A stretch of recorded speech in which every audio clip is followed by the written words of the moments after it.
মেয়ার সাথে প্রেম করছে হে মেয়ার জন্য রাগ কইরা মার সাথে ঝগড়া করে বাইর থেকে চলে গেছে গা কি আর কোন এক মেয়ার জন্য এই ব্যাগ বুক গোছাইয়া পালাইয়া যাইতেছ। এই প্রেম প্রীতি ভালোবাসা 2 দিন মা বাবার মনে কষ্ট দিয়া, মা বাবার মনে আঘাত দিয়া, মা বাবার সাথে ঝগড়া কইরা, পরিবারের সাথে ঝগড়া কইরা, পরিবারকে বাদ দিয়া অন্য একজন ব্যক্তির মেয়েকে নিয়া কোনোদিন সে সাংসারিক জীবন হোক, প্রেম ভালোবাসার সম্পর্ক হোক, যেটাই বলস না কেন ভাই, জীবনেও সে সুখে থাকতে পারবো না। আয় বাড়িতে যা। সরর ভাই আমি ছোট ভাই বাইক থেকে আপনার মানে ঝগড়া করে চলে গেতেছে না কি নিয়ে রাগ করে চলে যাইতেছে গা? কি আর এক মেয়ের লগে বলে প্রেম করছে হে মেয়ের জন্য বাইক থেকে ডাক করে চলে গেতেছে না মেয়ার সাথে প্রেম করছে হে মেয়ার জন্য রাগ কইরা মার সাথে ঝগড়া করে বাইর থেকে চলে গেতেছে গা। দাঁড়া নৌকাটা বান্ধি, ও কোনো আছে আমার সেই জায়গায় নিয়ে যা, দেখি ও কোথায় পালাইয়া যা। ও মুরা দেখলাম ব্যাগ নিয়ে বসে রয়েছে, এলাম যাই। ঠিক আছে আসছি, যাই দেখি এই পাশে কোনো বসে দিচ্ছে।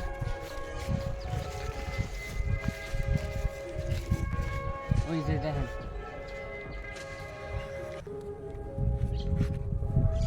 শুনলাম তুই নাকি বাইক থেকে রাগ কইরা কি আর কোন এক মেয়ার জন্য এই ব্যাগ বুক গোছাইয়া পালাইয়া যাইতেছ। ঘটনা কি? বাইক থেকে তোর ব্যাগ বুক গোছাইয়া পালাই কি আর যাওয়া লাগবো মার সাথে ঝগড়া করিয়া? কোথাকার কোন এক মেয়ের সাথে প্রেম করছ, সম্পর্ক করছ, সেই মেয়ার জন্য এই ব্যাগ বুক গোছাইয়া সমস্ত কাপড় চোপড় নিয়া পলাইয়া তুই বাইক থেকে গেতেছ গা। আজকে যাবি, কালকে ওই মেয়া যদি কালে তোর যদি বাদ দিয়া দেয়, তোর সাথে যদি ব্রেকআপ তৈরি করিয়া দেয়, তখন তুই কি করবি? সাধারণত একটা মেয়ার জন্য মায়ের সাথে ঝগড়া করিয়া তুই আজকে বাড়ি ছেড়ে চলে যাইতেছ। বড় ভাই আছি, বড় ভাইয়ের কোনো মূল্য নাই, বাড়িতে বাবা আছে, মা আছে, তাদের প্রতি তোর কোনো ভালোবাসা নাই। তুই একটা মেয়ার ভালোবাসায় বইরা, একটা মেয়ার প্রেমে বইরা সেই মেয়ার জন্য ব্যাগ বুক গোছাই নিয়ে যাইতেছ গা। এই প্রেম প্রীতি ভালোবাসা 2 দিন, তার উপর থাকে না রে ভাই। রাগ কইরা মার সাথে ঝগড়া কইরা কখনো যাইস না, কারণ মায়ের ভালোবাসার মূল্য সব ছেলেরাই বোঝে না। আজকে অন্যের একটা মেয়ের জন্য সাধারণত প্রেম প্রীতি ভালোবাসা কইরা তার সাথে একটা সম্পর্ক কইরা তুই বাড়ি ছেড়ে চলে যাইতেছ। 2 দিন পর তোকে যদি ওই মেয়ে যদি কালা ছাইরা দেয়, তোর কিন্তু বাড়িতে চলে আসতে হইব। মায়ের মনে কষ্ট দিয়া এই পৃথিবীতে কোনো সন্তান নাই যে কোনো মেয়ের সাথে সম্পর্ক কইরা ভালোবাসায় আবদ্ধ হইয়া সংসার কইরা সুখে থাকবো, শান্তিতে থাকবো, তাদের প্রেম ভালোবাসা শক্ত থাকবো, মজবুত থাকবো। কারণ মা বাবার মনে কষ্ট দিয়া কোনো সন্তানই বৈবাহিক জীবন হোক, প্রেম সম্পর্কের জীবন হোক, যে জীবনটাই হোক না কেন, মা বাবার মনে কষ্ট দিয়া, মা বাবার মনে আঘাত দিয়া, মা বাবার সাথে ঝগড়া কইরা, পরিবারের সাথে ঝগড়া কইরা, পরিবারকে বাদ দিয়া অন্য একজন ব্যক্তির মেয়েকে নিয়ে কোনোদিন সে সাংসারিক জীবন হোক, প্রেম ভালোবাসার সম্পর্ক হোক, যেটাই বলস না কেন ভাই, জীবনেও সে সুখে থাকতে পারবো না। তুই ওই রকম সুখে থাকতে পারবি না। আজকে দেখ, মা বাবার সাথে তুই ঝগড়া করিয়া অন্য একটা মেয়ের জন্য বাড়ি ছেড়ে চলে যেতেছ। কালকে যেদিন ওই মেয়ে তোকে রিজেক্ট করে দিব, বা তোর থেকে ভালো কাউকে পাবো, বা তোর ভালোবাসার মূল্য তার কাছে আর থাকবো না, ফুরিয়ে যাবো, তখন তো তোরে বাদ দিয়ে দিব।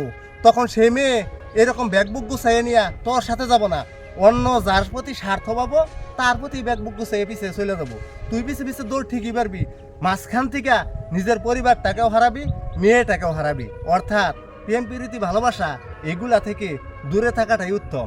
যদি তোর ভালো লাগে, কোনো মেয়েকে পছন্দ হয়, পারিবারিকভাবে আমরা সেই মেয়ের সাথে তোর সাথে বৈবাহিক বন্ধনে আবদ্ধ করে দেব, সংসার করবি। কিন্তু অন্য একটা মেয়ের জন্য ঝগড়া করিয়া, মার মনে আঘাত দিয়া, মার মনে কষ্ট দিয়া তুই বাড়ি ছেড়ে চলে যেতেছ ভাই, এই কাজটা তোর কিন্তু ভাই ঠিক হইতেছে না। তুই ব্যাগ বুক গুছাইছ, এই কাজটা তোর ভুল হয়েছে, মার কাছে মাপ চাবি। মা 10 মাস 10 দিন গর্ভে ধারণ করেছে, সেই ছোট কাল থেকে, মানে কোলের কাল থেকে নিয়ে, ছোট কাল থেকে নিয়ে ধীরে ধীরে বড় করে আজকে এই পর্যন্ত করে আনছে।